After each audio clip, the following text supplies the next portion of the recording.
My own mother and stepfather tried to steal the company my grandfather gave me. Let that sink in.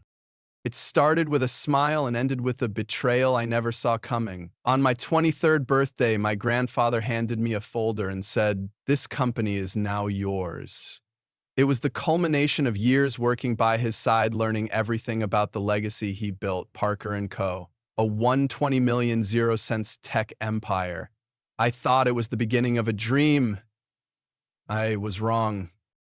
Within days, my mother and her new husband, Victor, moved like vultures. He showed up at the office, introduced himself as the new executive, and began making decisions as if he owned the place. My mother, she backed him at every turn. When I confronted them, they didn't deny it. They gave me a choice: hand over the company or lose everything. My home, my family, my future.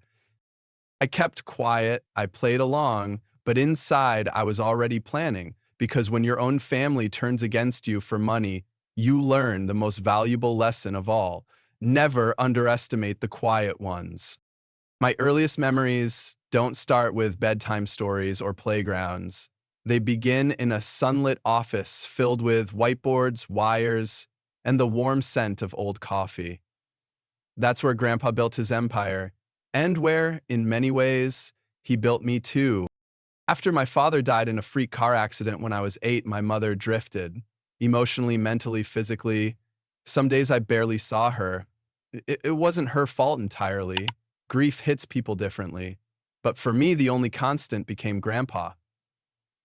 He took me in without hesitation. "We take care of our own," he'd say, tightening his tie with one hand and squeezing my shoulder with the other. Every summer, every weekend, every moment I could, I was by his side. While other kids went to summer camp, I was sitting in on meetings at Parker & Co., taking notes with crayons before I could type. He never treated me like a burden or a child to be babysat. He treated me like a partner in training. He taught me how to negotiate by letting me watch him convince a room full of cynical investors with just a marker and a vision.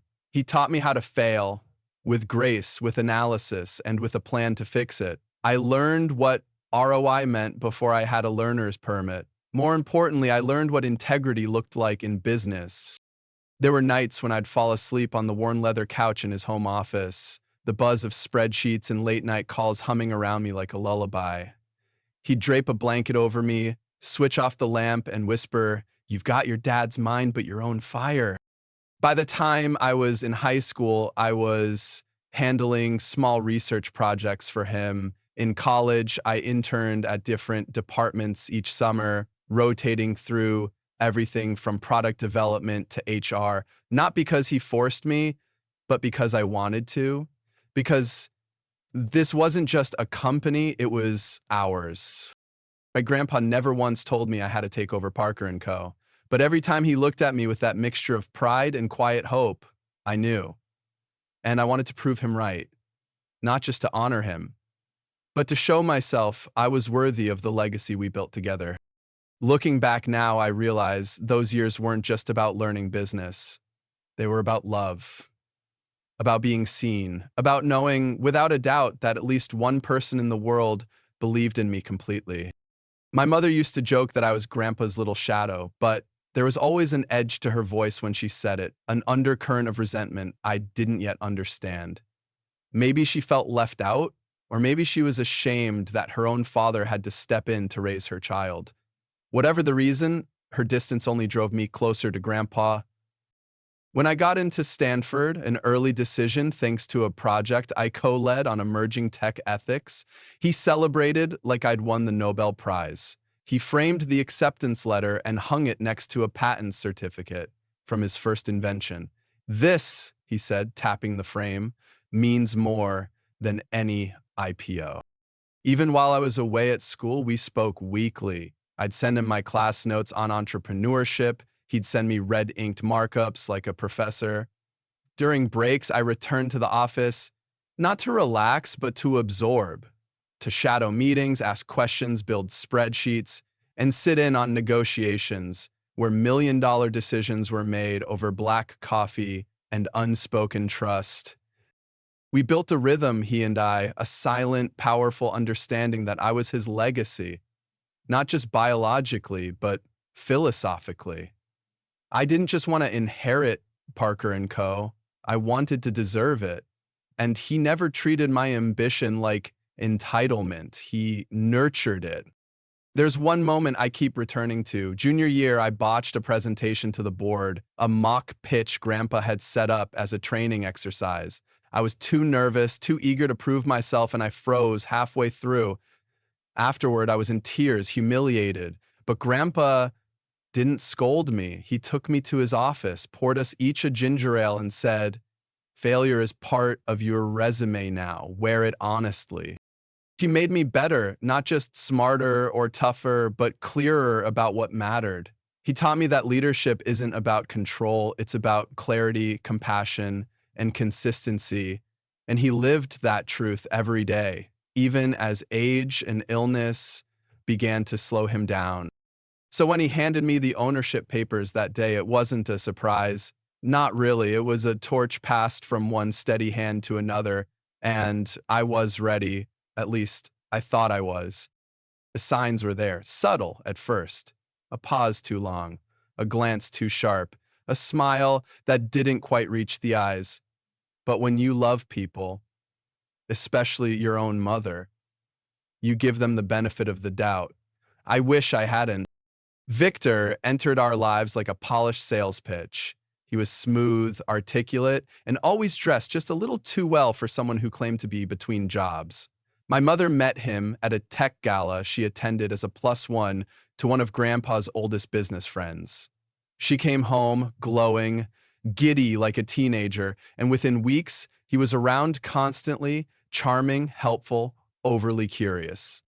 He asked too many questions about the company, about Grandpa's health, about my role, and though he always phrased them politely, just curious, of course, I felt something off. Grandpa noticed it too. One night over dinner, he leaned toward me and muttered, "That one watches the silverware while he eats." Still, I tried to be fair. Maybe I was being territorial. Maybe I just didn't like the idea of someone new stepping into our tight-knit world. But then he started showing up at the office. The first time, he brought my mother lunch and insisted on saying hello to the team. I watched him walk the halls like a visiting executive, asking our head of finance pointed questions about quarterly returns and peppering our receptionist with compliments that bordered on inappropriate. It was awkward, but harmless. Or so I thought. Soon, he began attending company functions uninvited. He introduced himself as part of the Parker family and made sure to drop hints that he was supporting Eliza in her future leadership. I smiled through it for appearances, but each time, my stomach clenched tighter. Then came the dinner at Grandpa's house. A few executives and family members were there for a casual strategy session over wine and pasta. Victor took over the seating, placing himself at the head of the table next to Grandpa, and launched into a monologue about modernizing our approach. My mother nodded along, laughing too hard at his bad jokes, while Grandpa sat with that tight-lipped look he reserved for people he didn't trust. Later that night, Grandpa pulled me aside. "He's not here for your mother," he said flatly. "He's here for the company." I believed him, but I still didn't realize how deep it went. Over the following months, Victor became bolder. He'd walk into meetings without being on the invite list. He gave unsolicited advice in front of my team, and even corrected me once during a presentation, loudly and wrongly. I was furious, but my mother brushed it off. "He just wants to help," she said. "He's trying to be part of the family." That's when I noticed her language changing. "We think the company should explore." Victor and I agree that it wasn't subtle. She was pulling away from me and toward him, socially, emotionally, even professionally. It hurt in ways I wasn't prepared for. At home, the dynamic shifted too. My childhood room was suddenly being remodeled into a reading lounge, Victor's clothes filled half the master closet. My ideas at dinner were dismissed or redirected. Once I mentioned expanding our cybersecurity division and Victor smirked. "Leave the real decisions to the grown-ups," he said. My mother didn't defend me. Worse, he began planting doubts in Grandpa's inner circle. I heard through a trusted executive that Victor had been telling board members I was still finding my footing and might not be ready for serious leadership. When I confronted him, he laughed it off as a misunderstanding. But it wasn't, it was erosion of trust, of standing, of legacy, and I was watching it happen from the inside. I started documenting everything, every inappropriate comment, every unauthorized appearance. Every time he twisted a story to make me look weak, I wasn't sure what I'd do with it, but I knew I had to be ready. Because people like Victor don't stop. They escalate. And I could feel it, like pressure behind a dam. Something was going to break. And when it did, I had to make sure it wouldn't be me. It happened on my 23rd birthday. The day began with sunlight pouring through my bedroom window, the smell of fresh garden roses drifting in from the balcony, and the sounds of distant preparations echoing from downstairs. Grandpa had insisted on throwing a celebration at the estate. "Not just for your birthday," he said cryptically, "but for the future." I should have sensed something monumental was coming. He'd been more reflective lately, his health more fragile, his gaze softer whenever he looked at me. But nothing prepared me for what he announced that evening. The garden was bathed in golden light. String lights shimmered overhead. A jazz quartet played near the reflecting pool. Guests mingled. Executives from the company, old friends of Grandpa's, cousins, board members, and a few Stanford classmates of mine. Everything looked perfect. For a while, it even felt that way. Victor and my mother arrived fashionably late. She wore a red designer dress that sparkled under the lights. He wore his signature smugness, wrapped in a three-piece suit. They smiled, posed for photos, made the rounds like royalty. I kept my distance. At 9 o'clock sharp, Grandpa tapped a champagne glass with the edge of his fork. The crowd fell quiet as he rose, leaning slightly on his cane but with that familiar fire in his eyes. "Thank you all for being here," he began. "Tonight, we celebrate Eliza, not just her birthday, but her commitment, her brilliance, and her future." I blushed. He took my hand. "After decades building Parker & Co. from nothing, I've decided it's time to step back. I am officially retiring. Effective immediately, majority ownership and executive control of Parker & Co. will transfer to Eliza." Gasps, applause, stunned silence. My heart pounded. My breath caught in my throat. My mother's face froze in a smile so tight it could crack porcelain. "Victor?" He turned red, then pale, then red again. "She's too young," my mother whispered to him. I turned to Grandpa, stunned. He squeezed my hand. "It's already done," he said. "You just need to sign." The next hour was a blur of legal documents, congratulations, and awkward smiles. Victor kept circling the lawyers. My mother drifted between guests like a ghost. And me? I felt like I was balancing on the edge of something vast. By midnight, only close family remained. I was in the kitchen helping the staff clean up when my mother cornered me. "Victor wants to speak with you." Now, he was waiting in Grandpa's study, drink in hand, pacing. "This isn't going to work," he said without preamble. "Excuse me?" I said, "You're running this company. It's a disaster waiting to happen. You're inexperienced, naive, emotional. We've talked it over and we've decided I'll act as CEO. You'll stay on paper, a figurehead. That's all." I blinked. My mother stepped out of the shadows. "It's for your own good, sweetheart." I stared at her. "You're siding with him?"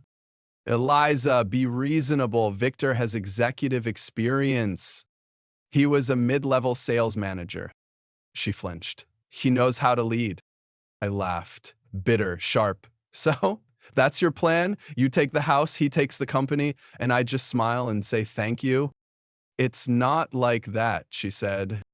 No? Then what is it like? I turned to Victor. You married my mother to get to my grandfather. You think I don't see it?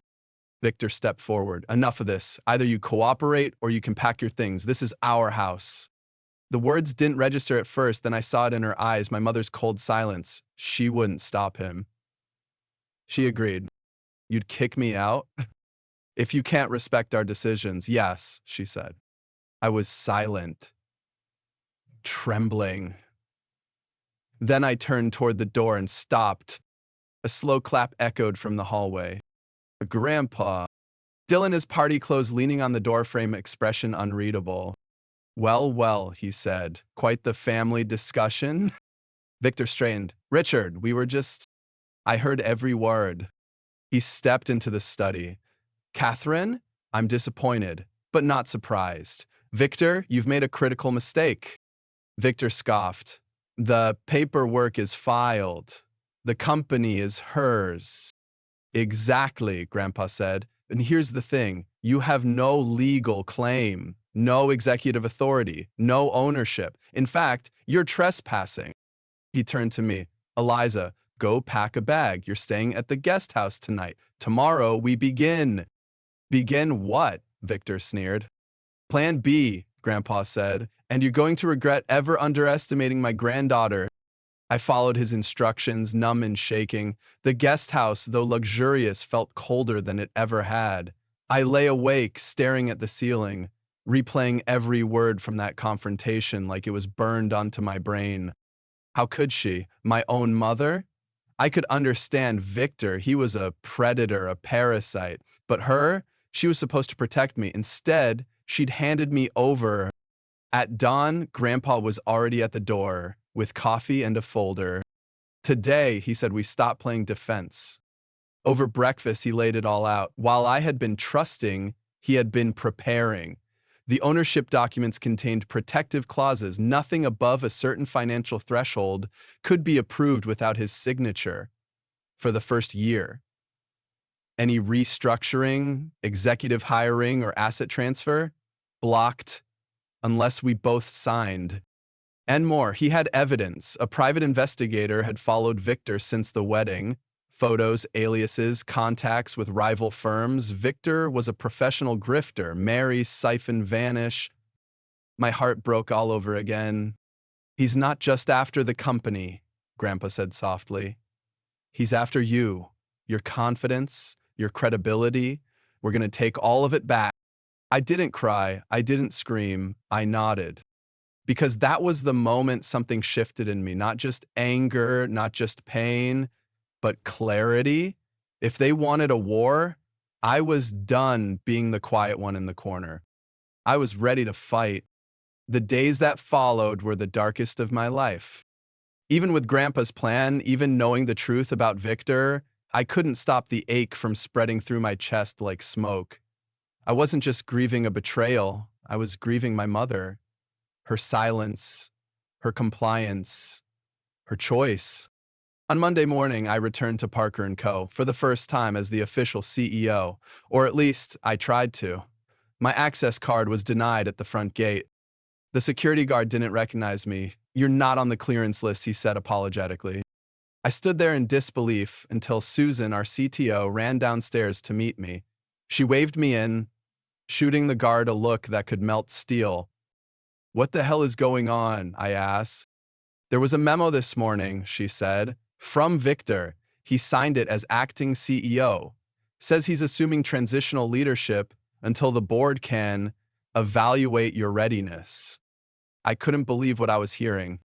Upstairs, I found my name removed from the executive directory. Victor was in the CEO's office, my father's old office, leaning back in the leather chair like he owned the place.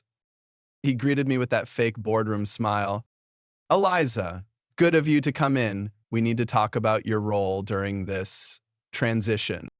I'm the CEO, I said, each word like a blade. There is no transition. Well, some board members are concerned, he said smoothly. They feel the announcement was premature. Let's avoid drama. Why don't you shadow department heads for a few months and learn the ropes? I stared at him, too stunned to speak. It got worse. Emails went out to the staff. Victor now required approval for all departmental decisions. Projects I'd championed were shelved. Colleagues who had once hugged me now avoided eye contact in the halls. Some were afraid. Others were uncertain. Whispers of nepotism, too young, and sentimental choice followed me like smoke trails. At home, or what had once been home, I wasn't welcome. My mother texted once, "Give Victor a chance. Don't be stubborn." That was it. My room had been cleared out. My belongings were boxed and sent to Grandpa's guest house. I cried that night, not just tears, sobs, curled under an expensive duvet in a room that wasn't mine. I felt like a stranger in my own life. Every morning, Grandpa would knock gently. "Coffee?" he'd ask, as if the world hadn't flipped upside down. Each morning, I'd take it with shaking hands. "They're winning," I whispered to him one day. "He's turning them against me." "They were never with him," he replied. "They're just waiting to see who will last longer." I wanted to believe him, but the doubt was loud. Victor was manipulative, yes, but smart, calculated. Every move he made undermined me without looking like an attack. I was cast as emotional, impulsive, defensive. Exactly what he wanted the board to see.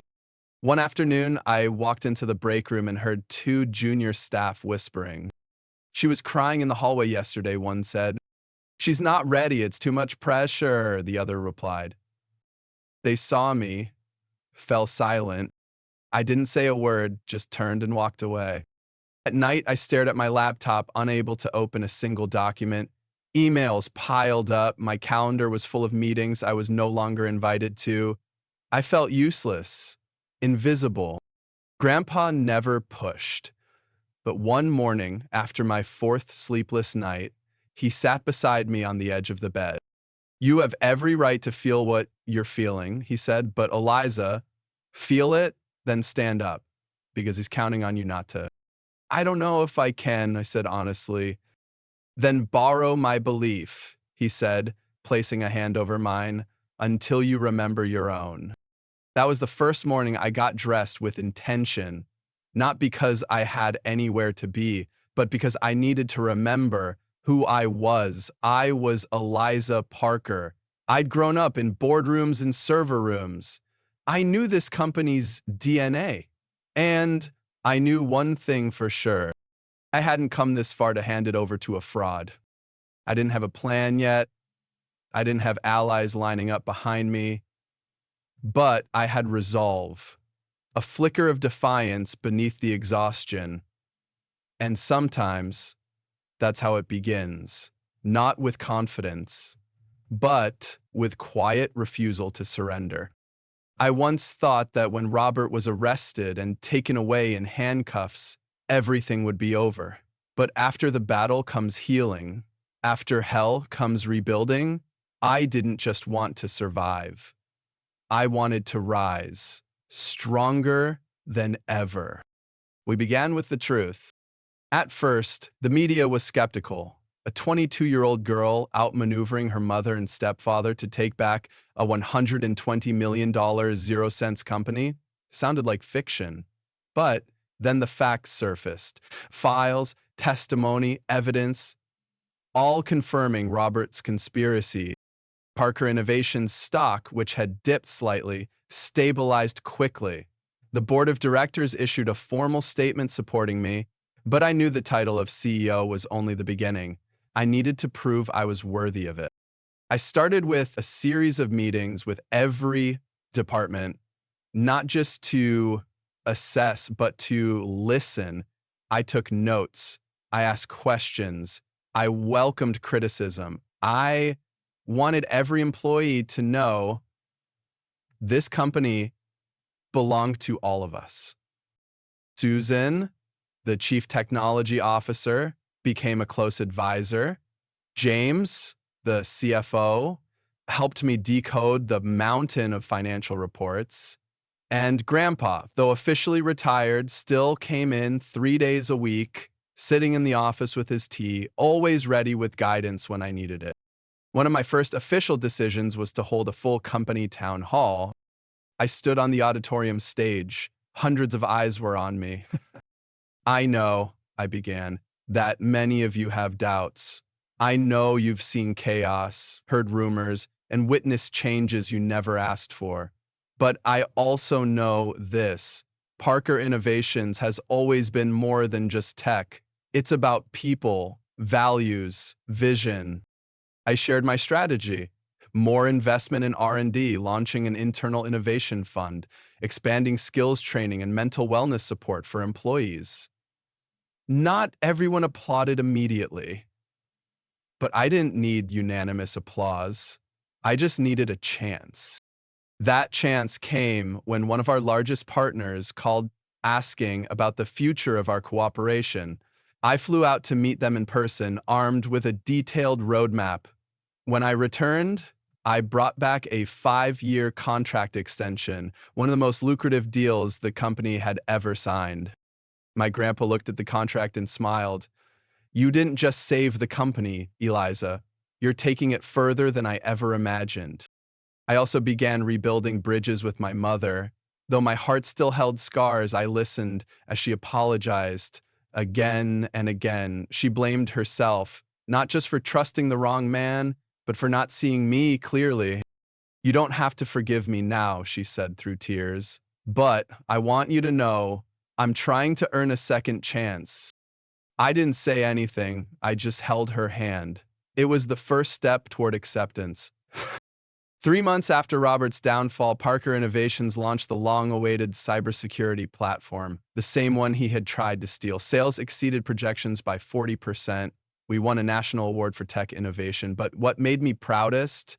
The development team, most of whom I'd helped rebuild, did it together. That evening, on the rooftop of our headquarters, I hosted a small dinner.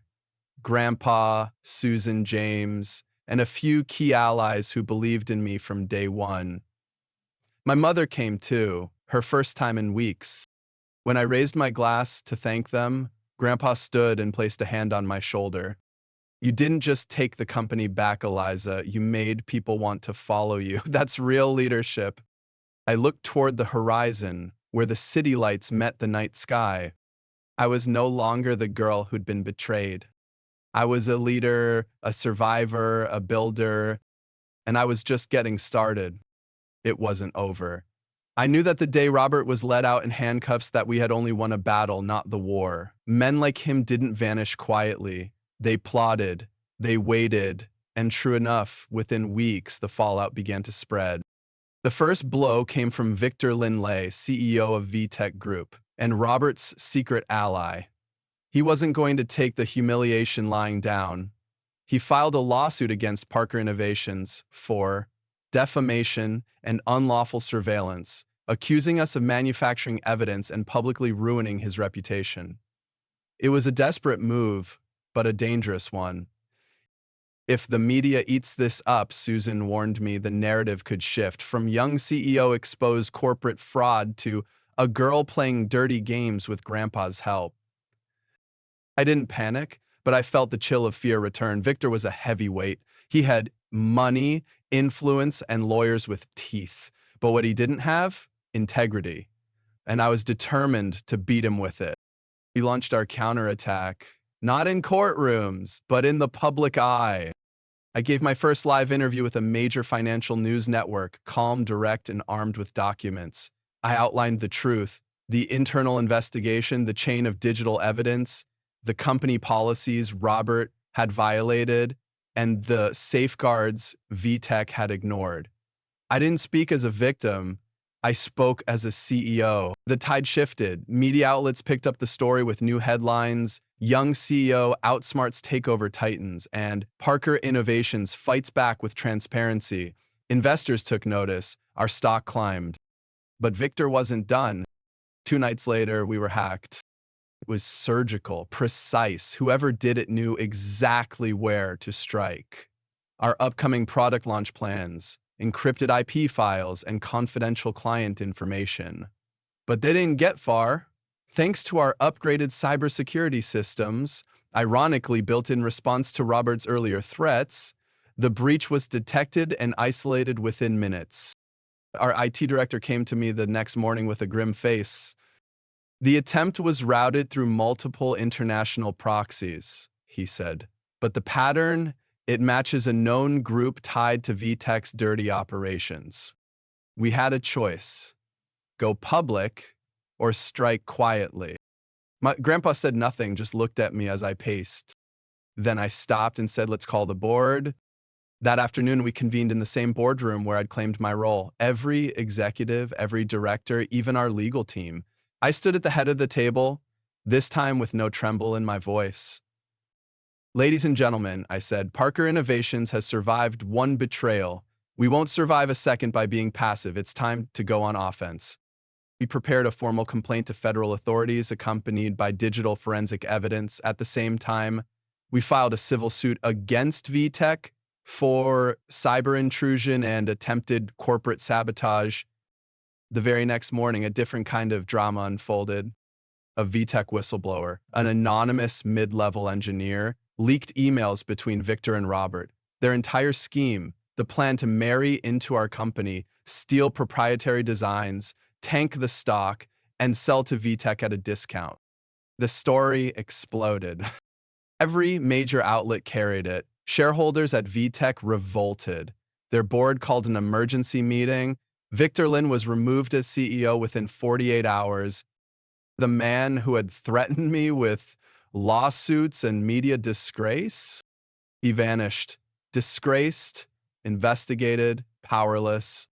That evening, Susan brought champagne into my office. I stared at the glass before lifting it. We won, she whispered. I shook my head. We survived. Then I smiled. But yeah, we won too. Later that night, Grandpa called me to the rooftop garden of his estate. He was sitting in his favorite chair, overlooking the city. You've done more in 6 months than I did in my first 5 years, he said. I sat beside him, quiet. I'm proud of you, Eliza, he continued, not just because you protected the company, but because you didn't become like them to win. I looked at him, a lump in my throat. I wanted to. Some days it would have been easier. He nodded. The higher you rise, the darker the shadows around you. But you held your light. The war was over, not just the legal battles, but the war inside me, the one between fear and conviction, between revenge and leadership. I had chosen the harder path, and I had become someone new because of it. 3 months had passed since the showdown with Victor Lin and Robert's final undoing. The dust had finally begun to settle, both in the press and inside the walls of Parker Innovations. Public trust in the company was not only restored, it was stronger than ever. Clients praised our transparency, industry peers lauded our resilience, and internally, a quiet pride buzzed through every department. Still, I knew this peace was earned, not given, and it could vanish just as quickly if I ever forgot the lessons these trials had carved into me. At 7 o'clock IMing sharp, I stood in the boardroom again, this time not for crisis control or confrontation, this time to present my vision, a long-term roadmap for Parker Innovations. I called it Legacy 2. I began with a simple statement: we are no longer just protecting Richard Parker's legacy, we are expanding it with vision, vigilance, and values. The presentation outlined 3 pillars. First, an expanded research and development initiative focused on next-generation encryption and ethical AI. Second, a mentorship program pairing senior engineers with underrepresented youth in tech. And third, a new division dedicated to corporate responsibility and sustainability. When I finished, there was a long pause. Then William Taylor, the oldest board member, leaned forward. Miss Parker, he said, you're not just leading the company, you're evolving it. That meant everything. I walked out of the boardroom not as Richard Parker's granddaughter, but as Eliza Parker, CEO. Fully. But perhaps the most profound transformation happened not in business, but in my relationship with my mother. Catherine had spent the last few months quietly rebuilding her life. She'd returned to therapy. She'd moved into a modest apartment, declining any company-funded luxury. And more than that, she was listening. One evening, she invited me to dinner. Her place was small, warm, cluttered with books and half-burned candles, a far cry from the mansion where Robert once paraded in tailored suits. I've been journaling, she said, after we ate, trying to understand how I lost sight of what mattered. She paused, then slid an envelope across the table.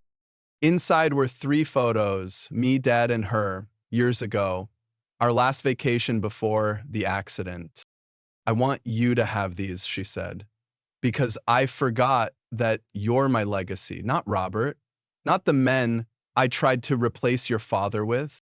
For the first time in years, I hugged her not out of obligation, but out of a raw, open desire to connect, to forgive, and to begin again. At Parker Innovations, my office now bore a plaque beneath the nameplate that read, "Integrity before everything." Grandpa had insisted on it. "You'll have temptations, Eliza," he had warned. "Power, money, shortcuts. But remember, our name is worth more than all of it." I followed that mantra like scripture. We launched 2 new products under my tenure, both exceeded market expectations, but what thrilled me more was the team we were building. A culture that wasn't just smart, but ethical, brave, loyal. I started writing a blog, at first anonymously, then under my name. I shared what I'd learned about leadership, trust, betrayal, resilience. The posts went viral in the startup community. Young founders wrote to me saying they no longer felt alone in boardrooms dominated by legacy suits. Then, one night, I received a message from a girl in college. "I watched you speak at the Tech Women conference. I used to think I had to be ruthless to succeed, but you made me believe I can lead with values and still win. Thank you." I cried, not because of the praise, but because it meant everything we went through had planted seeds in someone else's life. And isn't that what legacy truly is? At the end of each week, Grandpa and I still met for tea. The man who had built the company with calloused hands now sat back, watching it evolve in mine. "You're ready," he told me one Friday. "For what?" I asked. "For whatever comes next." And I believed him. Because after betrayal, after chaos, after the fire of challenge, you don't just rebuild, you become fireproof. 6 months had gone by since the storm of lawsuits, betrayals, and hostile takeovers. The halls of Parker Innovations no longer echoed with suspicion but hummed with progress. Every department had found its rhythm again. The coffee machines worked overtime, and so did we, but with purpose. We had just launched our flagship initiative, Athena. It was an AI-driven security suite designed to protect institutions from precisely the kind of corporate infiltration we had endured.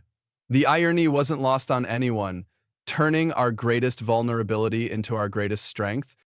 But Athena wasn't just a product, it was a statement about survival, about reinvention, about the power of putting heart and ethics at the center of innovation. One morning, as I stood on the executive balcony overlooking the city skyline, I received a call from President Yuan, yes, the actual president, inviting me to speak at the National Technology Forum. They wanted to highlight Athena as a case study in ethical recovery and technological excellence. I laughed out loud after I hung up. Grandpa, sitting nearby, raised an eyebrow. "White House calling again," he teased. "Apparently they liked our definition of security," I replied. He nodded, then turned serious. "Remember when I told you legacy isn't just about what you build, but what outlives you?" I nodded. "Well, you're there now, Eliza. Athena will outlive both of us." That night, I walked through the Parker Innovations labs, nodding to the engineers, designers, analysts who'd stayed during the chaos. Some were new. Most had been there through the worst of it.